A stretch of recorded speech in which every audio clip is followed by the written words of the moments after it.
अस्सलाम वालेकुम, welcome back to my channel. कैसे हैं आप सब लोग? उम्मीद करती हूँ सब ठीक होंगे।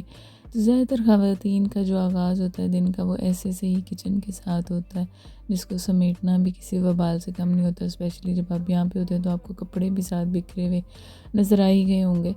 तो बहरहाल जनाब, अब बर्तन ऐसी चीज़ है आपके घर में जो आप जितना मर्ज़ी धो लो, जितना मर्ज़ी आप साफ़ कर कर के रखते रहो, इनमें बड़ी बरकत होती है। ना चाहते हुए भी इतना बर्तनों का अंबार लगता है।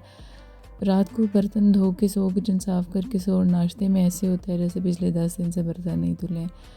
तो मेरे घर में तो खैर ऐसे ही होता है, आप लोगों का मुझे नहीं पता। बहरहाल पाकिस्तान की लाइफ और यहाँ की लाइफ में बहुत डिफरेंस होता है। यहाँ पे आपको हर बंदे को काम करना पड़ता है। तो यहाँ पे आके मेरी लाइफ में बहुत चेंज आया कि घर के काम करना और फिर उसके बाद काम पे जाना थोड़ा सा टफ़ होता है, लेकिन ठीक है, ये भी अच्छा है, ज़िंदगी का हिस्सा है। और मेरे ख़्याल से हर तरह के तजुर्बे से बंदे को गुज़रना चाहिए। बहुत कुछ सीखने के लिए मिल जाता है और मिल भी रहा है।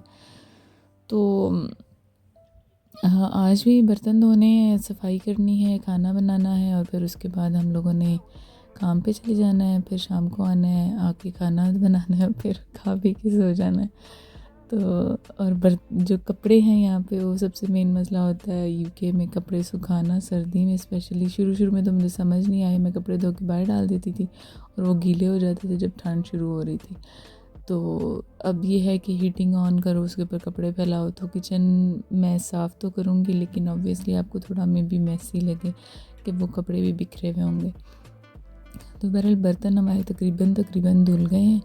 और हमने नाश्ते में बनाए थे जनाब आलू के जो रोल होते हैं, वो लंच में बना के देने थे। तो ये उसका जो बाउल है वो काफ़ी चिपकू चिपकू हो जाता है। और ये आइसक्रीम का डब्बा, पाकिस्तानी ट्रेंड हमारा, वो हम कभी नहीं छोड़ सकते कि आइसक्रीम का डब्बा हमने वेस्ट नहीं करना होता। उसके अंदर हम कभी अंडे फेंटते हैं, कभी कुछ करते हैं, कभी कुछ और एक्स्ट्रा जो काम होते हैं उसके लिए हम इसे यूज़ करते रहते हैं। तो पाकिस्तानी जो रवायात हैं वो भी हम साथ साथ लेके चल रहे हैं। तो बर्तन हमारे धुल गए हैं, अब हम बेसन को साफ़ करेंगे। बेसन को साफ़ करना भी जो है वो सिंक को साफ़ करना भी बहुत ज़रूरी होता है। अम्मी कहती थी कि आखिरी बर्तन की तरह इसको धोना चाहिए, बल्कि मेरी बड़ी सिस्टर कहती थी, अम्मी नहीं, बड़ी बहन कहती होती हैं कि आखिरी बर्तन की तरह इसको धोना ज़रूरी होता है। तो क्योंकि रेंट का घर है तो काफ़ी सारी चीज़ें ऐसी हैं जो यानी कि ऑलरेडी उसका कलर जो है वो काफ़ी फेड सा हुआ था, तो वो मैं काफ़ी मांझ भी लूँ तो भी वो ऐसा सही रहता है। So don't mind that. Shelf हम साफ़ कर लेंगे फटाफट से, ज़्यादा गंदी नहीं है, थैंक्स टू अल्लाह। और यहाँ पे देख लें कि पता लग रहा है कि कितना कुछ फैला हुआ है। ये चूल्हा मुझे बिल्कुल भी पसंद नहीं है, बहुत ही स्लो होता है, बहुत ही मैं चिढ़ती हूँ इस चूल्हे से। और मुझे कोई हल नहीं नज़र आ रहा कि मैं इसको किसी तरह चेंज कर सकूँ।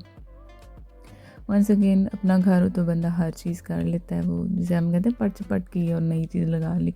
तो रेंट पे जो घर होते हैं उसमें ये इश्यूज़ होते हैं, आपको जो है उसी के साथ आपको गुजारा करना पड़ता है। तो ये नहीं, एक तो स्लो बहुत है और ऊपर से साफ़ भी नहीं होता प्रॉपर्ली। आपको नज़र आ रहे होंगे जो इसके निशान है। वो हमने काफ़ी लिक्विड्स वगैरह भी यूज़ किए। अगर आप में से किसी को कोई टिप पता हो तो ज़रूर मुझे बताइएगा। अच्छा, किचन हमारा साफ़ हो गया है। अभी मॉप और ब्रश भी मैंने लगा दिया था और इसके बाद मैं फिर बाकी घर की सफाई वगैरह करूँगी। तो ये एरिया जो सा है ये थोड़ा सा कंजस्टेड है, क्योंकि यहाँ मैंने मशीनरी रखी हुई है। कपड़े देख लें कि फैले हुए हैं, खुश्क नहीं हुए अभी तक, हीटिंग ऑन होने के बावजूद भी। तो यहाँ पे मैंने मशीनरी रखी हुई किचन में यूज़ की, और इसके नीचे इसके जो छोटे मोटे कटर्स होते हैं वो रखे हुए इस बास्केट के अंदर। इसके साथ जो बास्केट है उसके अंदर मैंने क्लीनिंग स्प्रेज और वॉशिंग जेल्स वगैरह रखी हुई है बॉक्स में। इधर मैंने मेडिसिन सारी रखी हुई है, बहुत ज़रूरी चीज़ है। यहाँ पे नाश्ते की चीज़ें, अंडा, ब्रेड और बाकर खाने, ये वो जो कुछ भी होता है। और यहाँ पे सॉसेजेस, ये सब इसलिए बाहर है क्योंकि बच्चियाँ एक चीज़ के साथ 10 निकाल के रख देती हैं और मुझे समेटना पड़ता है। तो हाँ, ये था हमारा आज का दिन का स्टार्ट। दुआ में याद रखिए। अल्लाह हाफ़िज़।